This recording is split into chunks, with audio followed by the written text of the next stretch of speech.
ज्योतिबा फूले की 200वीं जयंती के उपलक्ष्य में उच्च स्तरीय समिति का निर्माण किया गया है। भारत सरकार ने गजट नोटिफिकेशन इसे लेकर जारी कर दिया है। प्रधानमंत्री नरेंद्र मोदी इस समिति के अध्यक्ष बनाए गए हैं, तो वहीं पूर्व राष्ट्रपति प्रतिभा पाटिल, पूर्व राष्ट्रपति रामनाथ कोविंद, पूर्व पीएम एच.डी. देवेगौड़ा, गृह मंत्री अमित शाह, लोकसभा स्पीकर ओम बिरला, रक्षा मंत्री राजनाथ सिंह, वित्त मंत्री निर्मला सीतारमण, केंद्रीय परिवहन मंत्री नितिन गडकरी इस समिति के सदस्य हैं। वहीं राजस्थान से भी कई प्रमुख चेहरों को इस समिति में स्थान दिया गया है, जिनमें मुख्यमंत्री भजनलाल शर्मा, केंद्रीय मंत्री गजेंद्र सिंह शेखावत, केंद्रीय मंत्री भूपेंद्र यादव, रेल मंत्री अश्विनी वैष्णव, अर्जुन मेघवाल, पूर्व CM Ashok Gehlot, yoga guru Baba Ramdev, Bhupendra Saini, BSP supremo Mayawati सहित कुल 126 सदस्यों को इस समिति में स्थान मिला है।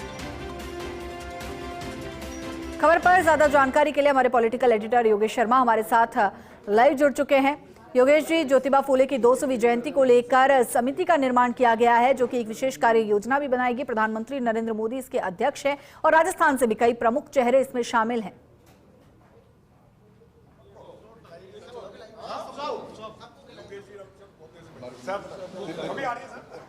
देखिए हिमाद्री, और एक बहुत ही महत्वपूर्ण पल है राजस्थान के बीजेपी के प्रदेश मुख्यालय में पार्टी के अध्यक्ष मदन राठौड़ जी हैं, भूपेंद्र सैनी को उस समिति में शामिल किया है जो प्रधानमंत्री नरेंद्र मोदी की अध्यक्षता में बनी है।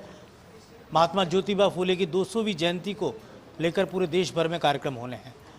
मोदी जी की अध्यक्षता में बनी कमेटी इन कार्यक्रमों की रूपरेखा बनाएगी और राजस्थान के मुख्यमंत्री भजनलाल शर्मा भी इस कमेटी में हैं और राजस्थान से जुड़े जो केंद्र के मंत्री हैं, भूपेंद्र यादव हैं, गजेंद्र सिंह शेखावत है, अर्जुन मेघवाल है, उनको भी लिया गया है और साथ ही भूपेंद्र सैनी जो पार्टी के प्रदेश के महामंत्री उनको लिया गया है। हमारे साथ बीजेपी के प्रदेश के अध्यक्ष मदन राठौड़, आपने मिठाई खिलाई, मैं चाहूँगा एक बार दोबारा आप भूपेंद्र जी को मिठाई खिला दे तो और अच्छा रहे और वैसे भी तो यंग ब्लड है तो कोई दिक्कत भी नहीं।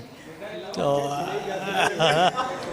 मतलब इस पल को लेकर क्या कहेंगे, क्योंकि ये बड़ा और एक ज्योतिबा फूले को लेकर कुछ दिनों पहले एक सर्वदलीय बैठक भी प्रधानमंत्री जी ने एक कार्यक्रम हुआ था संसद के अंदर और ख़ास तौर से ज्योतिबा फूले के विचार, आदर्श, सिद्धांत आज भी प्रासंगिक है। ये बात सही है। जब मैं यहाँ पर प्रदेश अध्यक्ष बन के आया था तो ये मुझे पकड़ के ले गए थे ज्योतिबा फूले जी की मूर्ति के पास। वहाँ ले जा कर के इन्होंने उन और मेरे हाथों वहाँ माल्यार्पण करवाया था। तो मुझे ये ध्यान में था। वैसे हम प्रतिवर्ष मनाते भी हैं, उनकी जन्म जयंती पर भी हम उत्साहपूर्वक मनाते हैं और वैसे तो हमारे सभी कार्यकर्ता सम्मान करते हैं। इनको हमने लगाया है कि उनके जीवन चरित्र के बारे में, उनके व्यक्तित्व के बारे में, उनके क्रियाकलापों के बारे में, उन्होंने जो समाज को अनुकरणीय योगदान दिया है उस पूरे परिवार ने, तो उनके बारे में ये और कार्यक्रम करेंगे, जन में जागरण करेंगे, समाज को प्रेरणा देने का काम करेंगे और बड़े बड़े लोग इसमें साथ में हैं तो उनके साथ मिलकर के और इसको व्यापक करवाएंगे। राजस्थान के मुख्यमंत्री भी हैं और केंद्रीय मंत्री भी हैं। भूपेंद्र सैनी आपके राजनेता की कैटेगरी में इनको उस कमेटी में लिया गया है।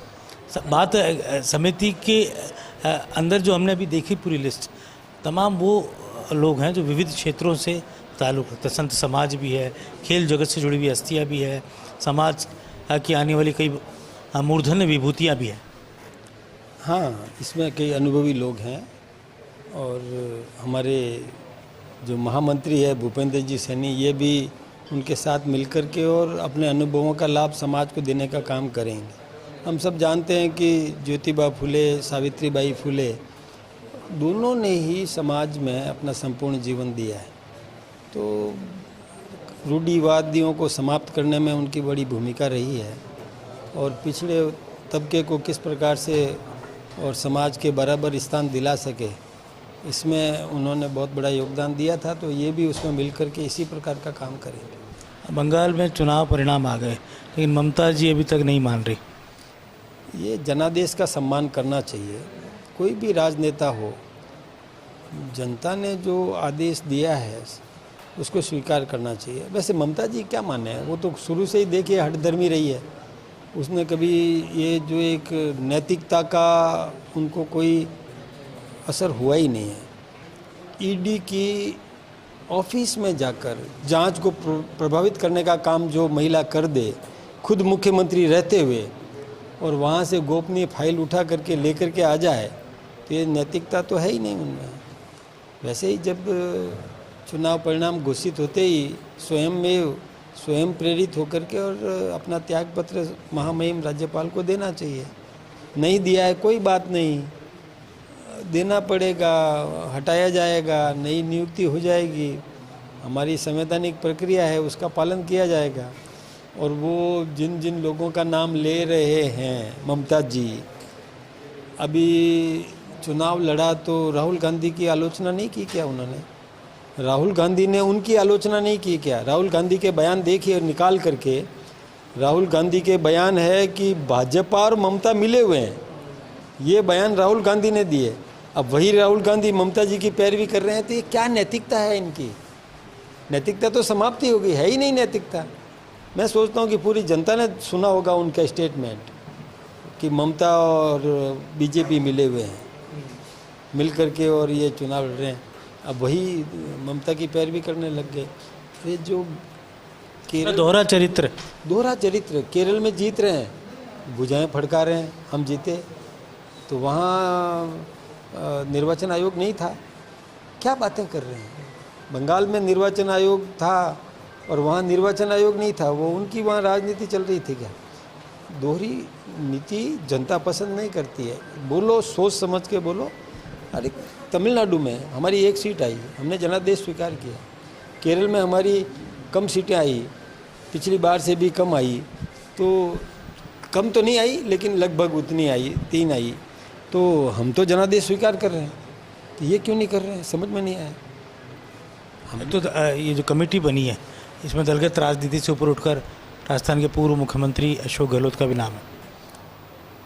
अशोक गहलोत जी भी उसमें है, अच्छी बात है, उनके अनुभवों का लाभ भी मिलेगा। ये एक राजनीति में इसमें नहीं डालना चाहिए, ये एक सामाजिक उत्थान की बात है इसमें, तो उसमें सबको मिल कर के काम करना चाहिए।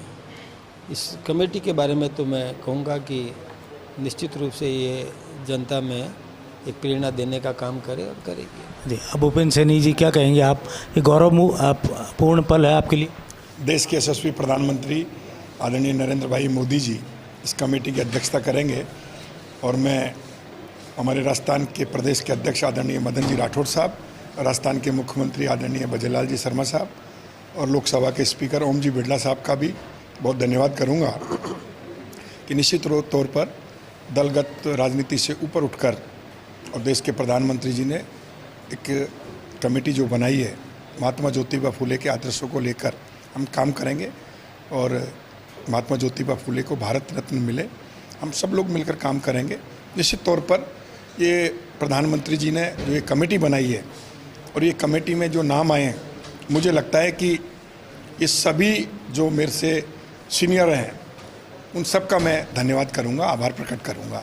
आज मुझे बड़ी खुशी है कि मेरे जैसे सामान्य कार्यकर्ता को भारतीय जनता पार्टी के हमारे प्रदेश के अध्यक्ष जी ने यहाँ तक पहुँचाया है, मैं उनका बहुत धन्यवाद करूँगा। एक बात जो कही है भूपेंद्र जी ने भारत रत्न देने के बाद, और पूरी पार्टी भी ये चाहती है और कई और लोग भी मांग उठाते रहे हैं कि ज्योतिबा फुले जी को भारत रत्न मिलना चाहिए। नहीं, अच्छी बात है, मांग भी ठीक है, वाजिब है और अनुकरणीय काम किया है। बाकी जो प्रक्रिया अपनाई जाएगी उसमें जिस प्रकार का निर्णय करते हैं सोच समझ के ही निर्णय करेगा सक्षम नेतृत्व। ठीक, आप तो विश्राम करके आ गए थे, रात्रि विश्राम गाँव में शुरुआत कर दी। अब बाकी और जो पार्टी के पदाधिकारी हैं या दूसरे और नेता, वो उनका कब से प्रवास रहे? नहीं किया है, कई नेताओं ने किया है, हमारे कई नेता कार्यक्रम कर ही रहे हैं, रात्रि विश्राम कर भी रहे हैं।